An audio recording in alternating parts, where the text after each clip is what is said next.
Oh, by the way, Amazon CEO is resigning. He got clipped. Amazon CEO just got clipped. Ken Klippenstein is undefeated. Ken Klippenstein. He got the clip. Snip, snip. Yesterday, Congress demanded documents from Amazon citing my reporting focusing on CEO Dave Clark. Today, Clark announced he's resigning.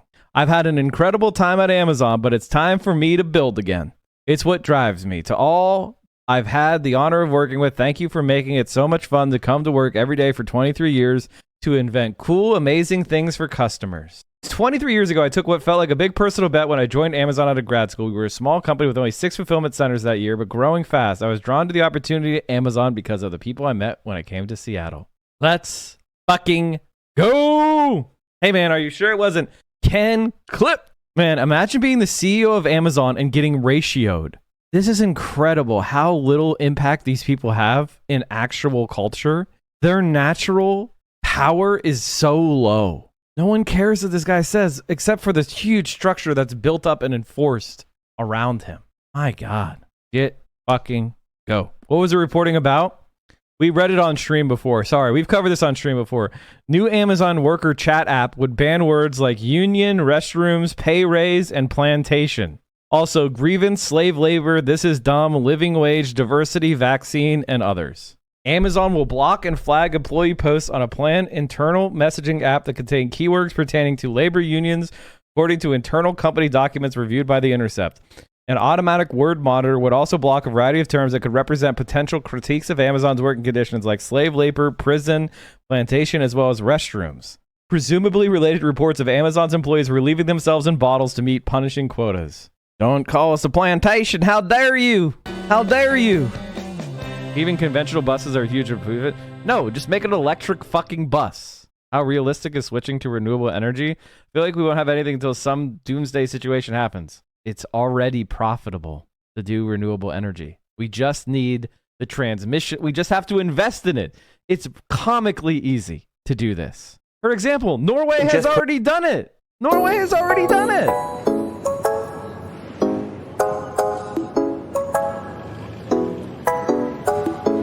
It's already reality.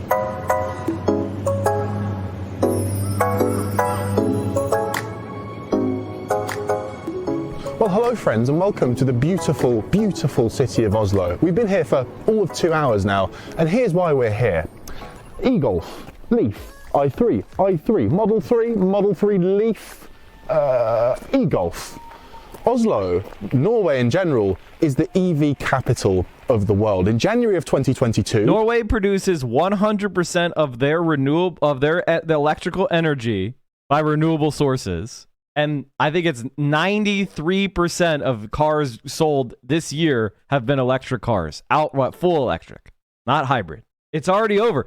Norway sells oil to every other idiot country. 83.7% of new cars sold were pure. It's 90 if you include hybrids. Electric vehicles. Another 7% were hybrids, which means less than 10% of new cars sold were purely petrol or diesel.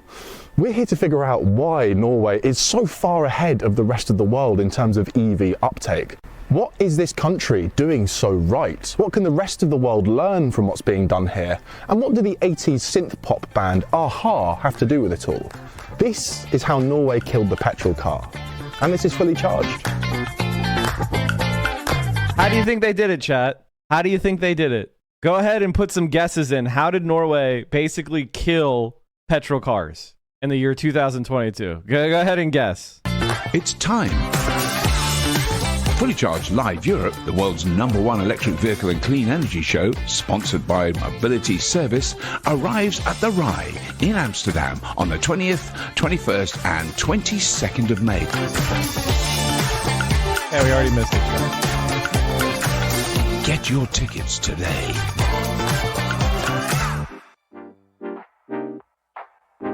To begin our trip, we thought it best to take a little tour around the city to see what mass EV uptake actually looks like in real life.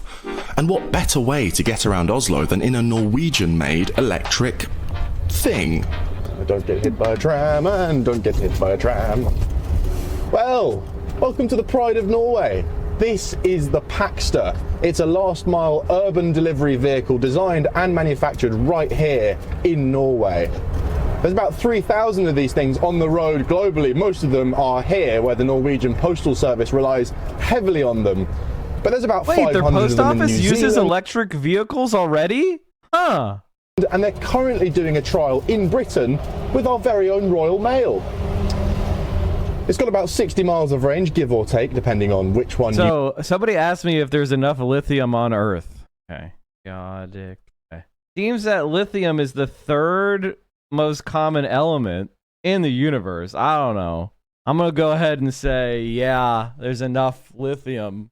One of the things that's funny is people talk about the difference between proven and... I've had this discussion so many thousands of times in my life that it makes me want to literally jump off a cliff in Minecraft or mine down to lava. I've had this stupid fucking... No offense. No offense. But I've had this question asked a million times. It's people that are like, you know, we're about to run out of oil, and it's like, no, we're really not. We have enough fossil fuels in this planet to cook ourselves over 10,000 fucking times. Just stop. We have to make a transition. Lithium, there is only starting to be exploited. There are massive lithium reserves. For example, there is a geothermal project in California where they're producing geothermal electricity, and when they drill down into the hot subsurface layer, they are going to produce like double the world's production of lithium just from this one geothermal plant. I might be misremembering, but this is something we just covered. See if I can find this. California's white gold rush, lithium in demand amid surge. This is not the right one. Hold on, maybe it is. A few minutes from the shores of California's Salton Sea, a construction crew is at work at the future site of Hell's Kitchen Lithium and Power. It's a geothermal facility, meaning it uses the Earth's natural heat to create electricity. That alone has fueled investment here for years. This facility, run by the Australian company Controlled Thermal Resources, will someday produce enough geothermal energy to produce 1.1 million homes. And once it's fully operational, it will also be able to extract lithium from the geothermal brine under the ground. The sea has been receding for up to about 20 to 40 yards a month in the shallow lands down here, explained CEO Rod Colwell, pointing out the change in a windy day in Calpatria, near the man-made lake's southern edge. This has created a public health issue as the exposed lake's bed subjects nearby communities to toxic dust rising from its surface, but it's been exposing some of the best-known lithium and geothermal sources on the planet. The geothermal lithium is environmentally benign and produces very few carbon emissions. It's 100% green, he says. You have so much rich lithium source in the Salton Sea. Extraction of this can definitely turn this area into the Lithium Valley, not the Silicon Valley, but the Lithium Valley. This is a project. This is not the article I was thinking of. How a few, here you go, Boise State EDU. How a few geothermal plants could solve America's lithium supply crunch and boost the EV battery industry. There's so much lithium that's available in in America and in Latin America as well that people it's the third most common element. Dude, we're not running out of it.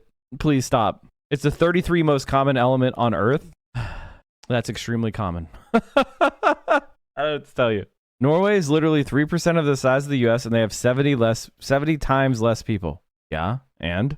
What's your point? What's your fucking point? Do you think there's an arbitrary number where you just go, oh, all these electrical cars stop running because you have they worked fine when you had 2 million people. When you went 2.1 million people, they all just shut off. Things get better the more people you have. Systems get more efficient.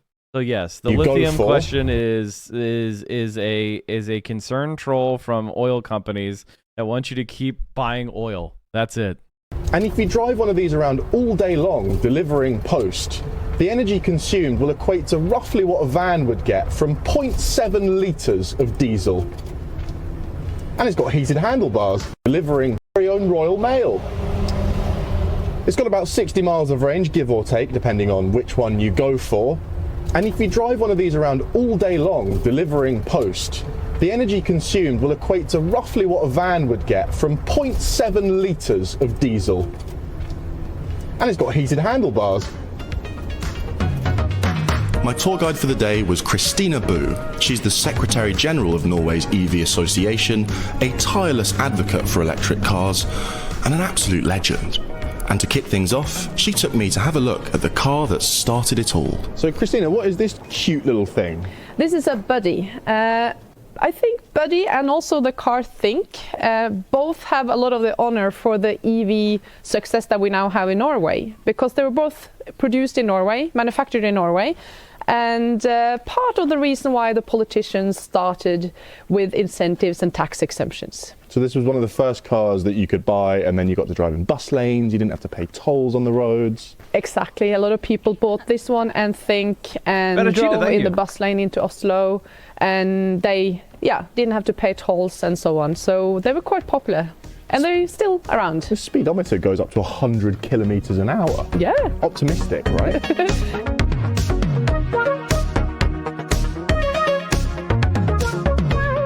So I happen to know that you are a walking encyclopedia of Norwegian EV-related facts and figures. Can you give me a few key stats and numbers that summarise the current landscape here? Last year was another record year. 64.5% of all new car sales were full electric cars. This year is even better. So far this year it's 80% full electric. So we're getting very close to the goal, which is 100% market share from 2025, which is less than 3 years from now. And that's obviously not including hybrids, which also make up, I think, 9 or 10%. So we're down to maybe 10% of new cars every month being just petrol, is that right? That's true, but we're focusing on the zero emission cars here in Norway. That's the goal, the end goal, so that's why I'm talking about full electric ones. Do you have any rough idea of when we may see a month where there's 0 pure ICE cars sold? Do you think we'll see that this year? I think we're getting quite close, at least if you look at private purchases, because the market shares there is actually above 90% now. But, well, we'll see. Maybe in one of the counties we will see it soon. Next, we headed into the very centre of the city, where Christina said she had a surprise for me. I want to take away our coal rollers. It's so peaceful here. It's hard to believe that we're in the centre of a big city. Yeah. Do you want me to show you something, Jack? Of course. Should go in here? Nah. Do you want to come? Are you gonna... I have a secret in here. Show you. Are you scared? No. This looks like a normal place to take someone. This is an abandoned railway. You know, it's a fortress up here. We're going to go visit some ghosts. This is where Norway takes their oil company executives. Is this a car park? This is a car park reserved for electric cars. Oh, it's huge. It's big, and this is just the start of it.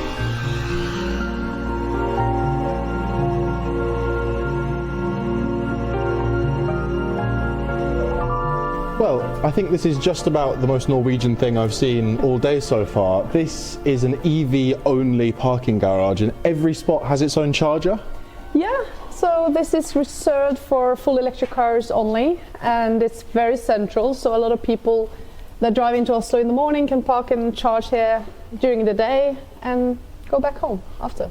What we have here is a nice cross-section of the EVs in Oslo and what cars people drive. Notice there's a lot of old stuff on the road. You see a lot of Mitsubishi i-Meavs and early Leafs. People really look after their EVs here and keep them running a long time. And Nissan Leaf started selling, people started buying them very early, so there's actually, I think, 75,000 Nissan Leafs in Norway or so. So it's a lot of it's probably the most common car you can see. Charging infrastructure, obviously a huge part of reassuring people to go electric. If there's not enough chargers, people are not going to buy electric cars. It feels like in the UK, it's always just a bit behind the number of EVs. The charge is never quite enough. Do you feel that Norway's done a better job of keeping it level? Well, we definitely started with the cars. The chargers were for many years lagging behind, but today it's a whole lot better.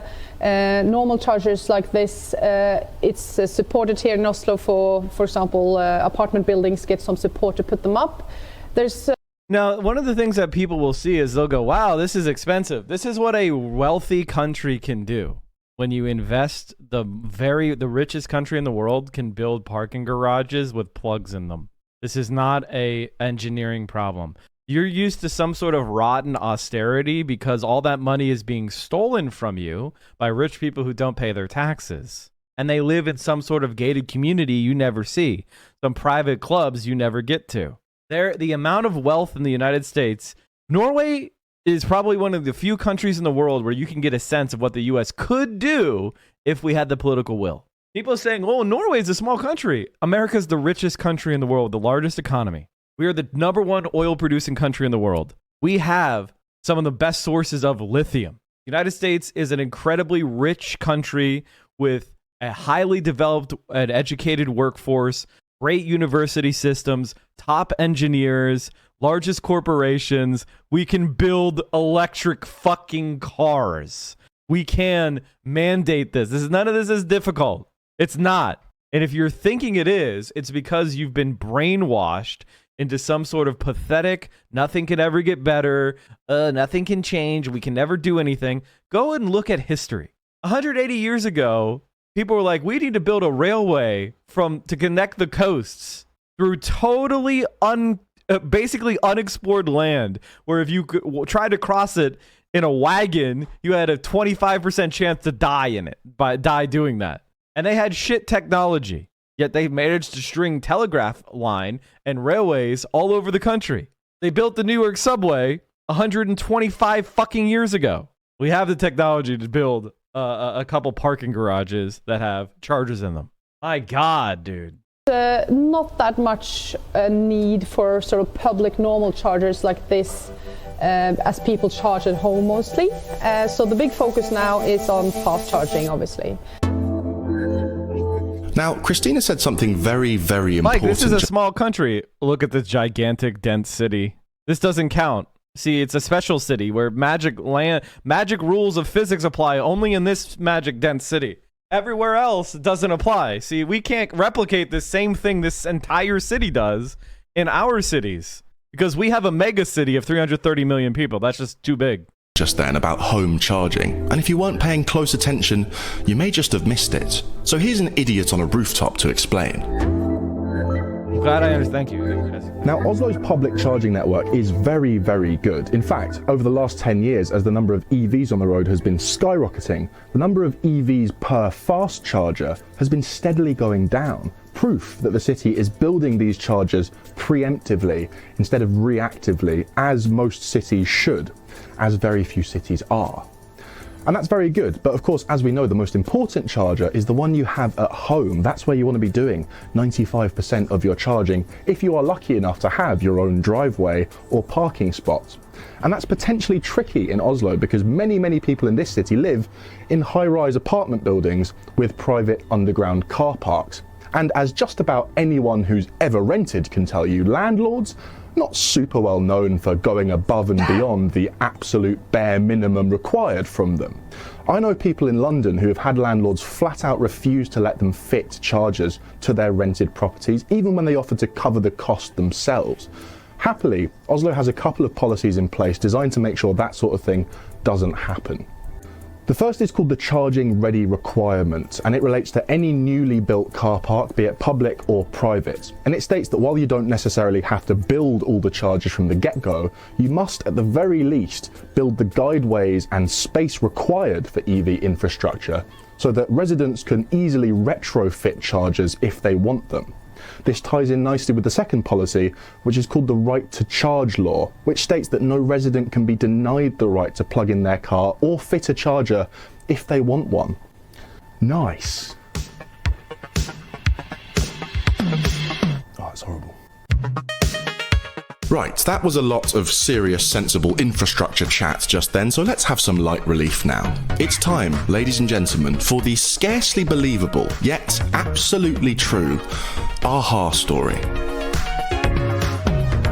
In 1990, the lead singer of Norwegian synth pop sensation a-ha, a chap by the name of Morten Harket, jumped into his EV converted Fiat Panda with a couple of his bandmates and set off on a road trip around Norway. The trip was a protest of Norway's existing EV policy, which he felt did nothing to incentivize driving a zero emission vehicle. During their trip, they willfully refused to pay Norway's infamously expensive road tolls because they felt that electric vehicles should be exempt. They parked illegally wherever they could because they felt electric vehicles should park for free.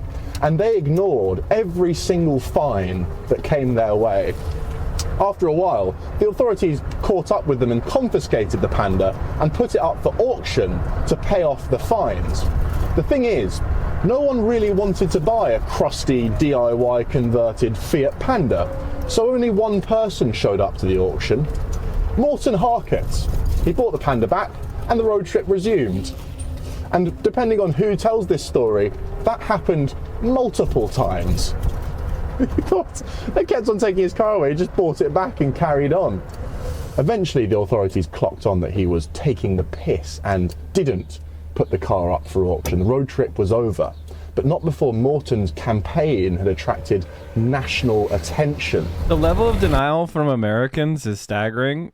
Please just acknowledge you're being fucked by your masters. That awareness is the first step toward changing things. America is literally the richest and most powerful country in the world. If Norway can do it, so can America. Well, the reason why people deny reality and stick to the status quo is because if it's actually possible, then they have to change what they're doing. That means they have to have hope.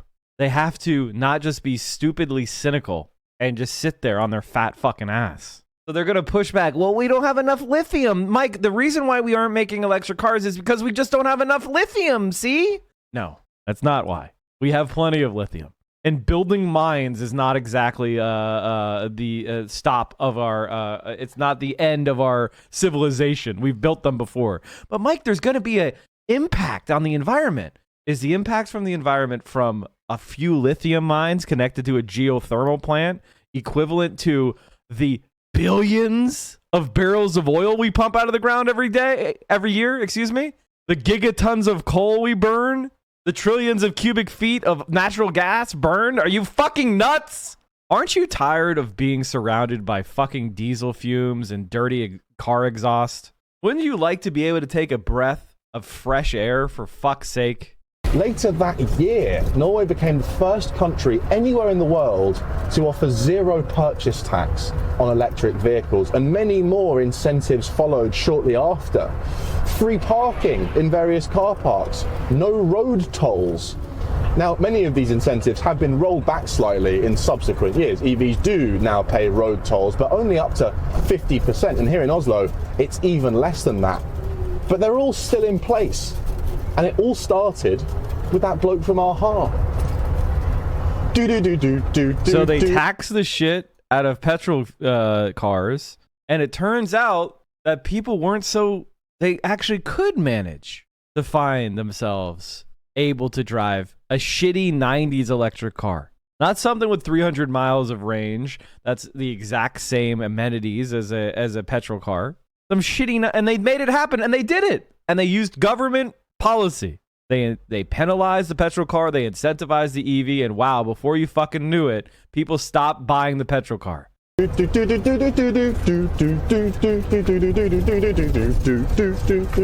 Aha!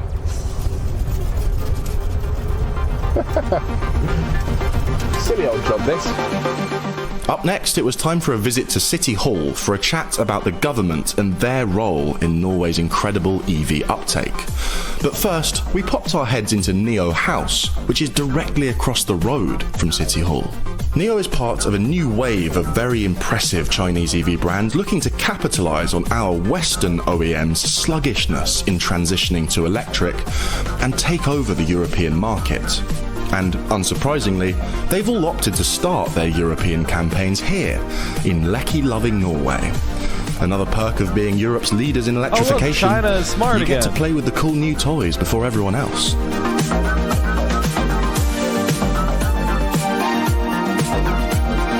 There are the Ford is making the Lightning. You can have your dumb lifted truck bullshit.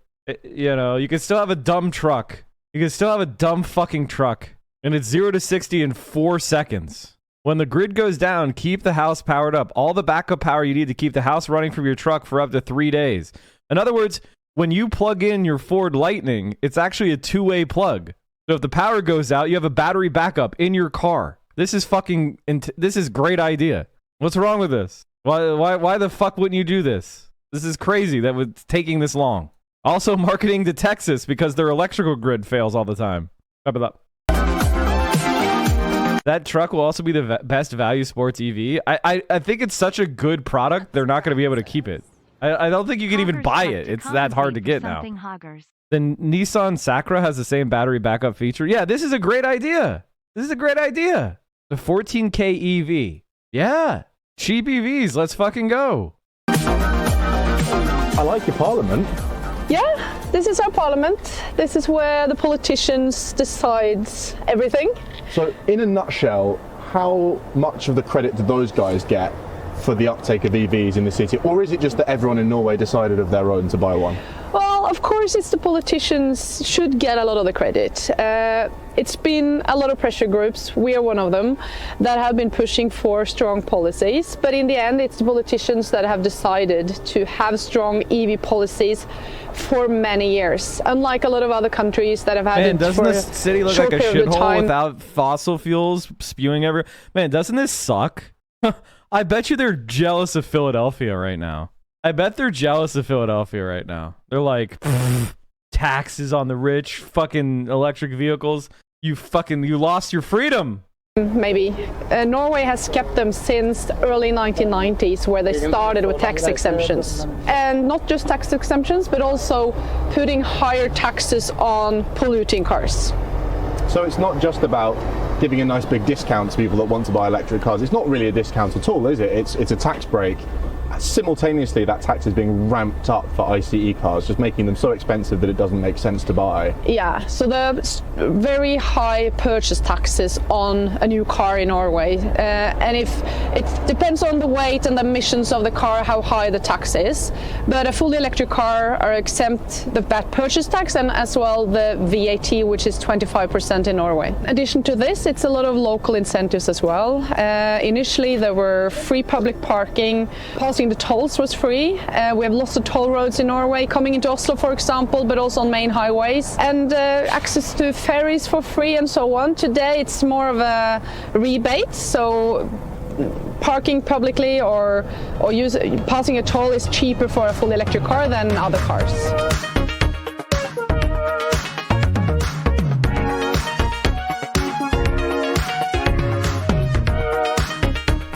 Of course, it's not just the cars that have gone electric in Oslo. The ferries are electric now too. The little speedboats that you can rent to drive around the fjords are electric. And the city is strewn with rentable electric scooters and bicycles, because it's not just about convincing everyone to buy electric cars. It's about convincing people not to use their cars wherever possible. To that end, a couple of years ago, Oslo removed almost all the parking spaces from the centre of town and closed a load of roads off to cars in an effort to make the city centre more peaceful and friendlier to pedestrians and cyclists. Woohoo! But wait, there's more, because it isn't just modes of transport going green in Oslo. This is perhaps the most powerful demonstration of how deeply committed to clean energy the city of Oslo is. This is a zero-emission building site. All of the machinery is electric, and the methods of construction have been rethought in order to use less energy. For example, instead of digging a big long hole when fitting a new water pipe, they dig a little small hole and push the pipe through using a special machine. Big piles of soil like these ones just behind the camera, which normally would be thrown out and then new earth brought in, that's all going to get reused. And what are they building here? They're building a nice big green sculpture park. There's a stream just up the hill somewhere over there, which is a bit dammed up and clogged and dirty at the moment. It's being cleaned, and that water is going to run through the park. There are multiple sites like this across Oslo right now. Here's my favourite fact. Just next door is a nursery. Most building sites in Oslo have to stop between 11 and 1 every day because that's nap time in nursery schools. This one doesn't, because it's quiet. Our time in Oslo was running out, so it was time for one final chat with my new BFF Christina about the future and that. Yeah, it's electric backup. So tell me, Christina, Oslo, Norway in general, so far ahead of the rest of the world, but still plenty of work to do. What do you see as the big remaining obstacles? What still needs to change in order to achieve carbon neutrality in the city? Well, we do have the cars. The incentives I think they will be in place long enough for this to happen. The politicians are eager to make this happen. People are ready. They are buying EVs. So the only challenge that's left is charging stations and getting enough of chargers up, both where people live, but also fast chargers, so that people that go on longer trips have easy access to charging on the way. Sometimes I wonder why other countries are so slow, because the technology is here. We have the technology. It's still a bit more expensive, so that's why we need politicians to make it competitive. That's not that difficult. When we think about how quickly we need to reduce CO2 emissions, I can't believe other countries don't adopt what Norway is doing or do something similar faster. We should really stop selling cars that cannot run on renewable fuels. Hear that, Boris?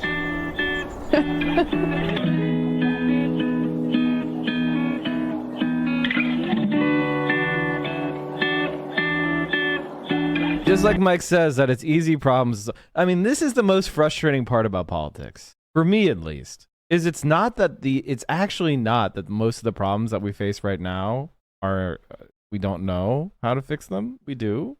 We just have we have too many sociopaths, and we have a philosophy of self-interest that's literally killing the planet. And we know it's killing the planet. And we know we're imperiling our own survival. And yet we have to protect the short-term profits of a very small sliver of the population. It's fucking wild, man. It's embarrassing.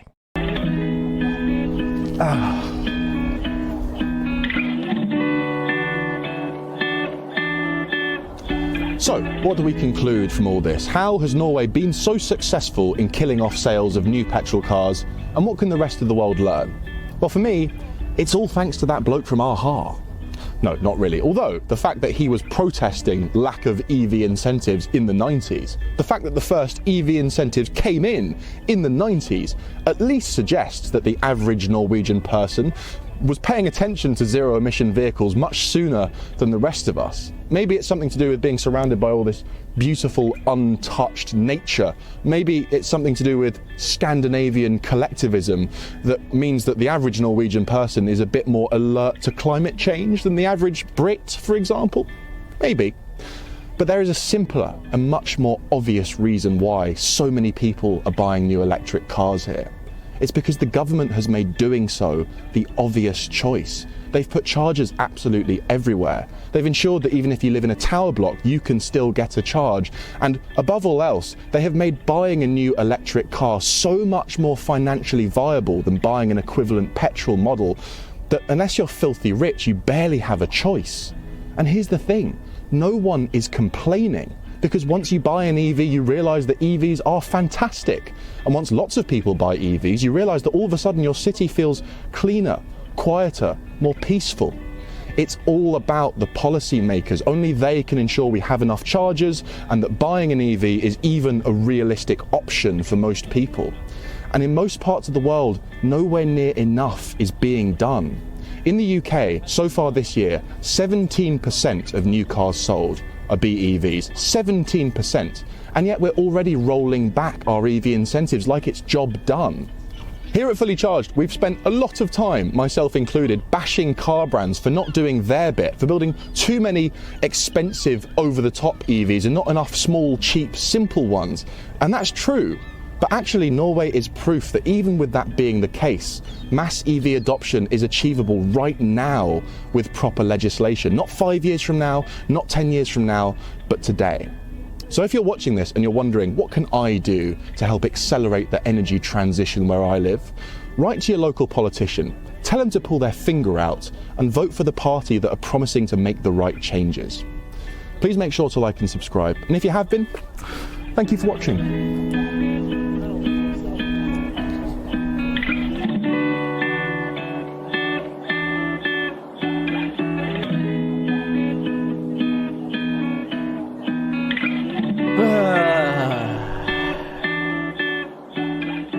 Mike, it's a small country. Yes, they have a major city, and you just copy this. Each city is its individual city. You just copy it. Well, I hope you enjoyed that, and I think you would also enjoy this. Very relevant to the topic. Here is our latest video. Up there, you can subscribe to Fully Charged at no cost or commitment from you, and here is our Patreon link. Have a look, see what you think.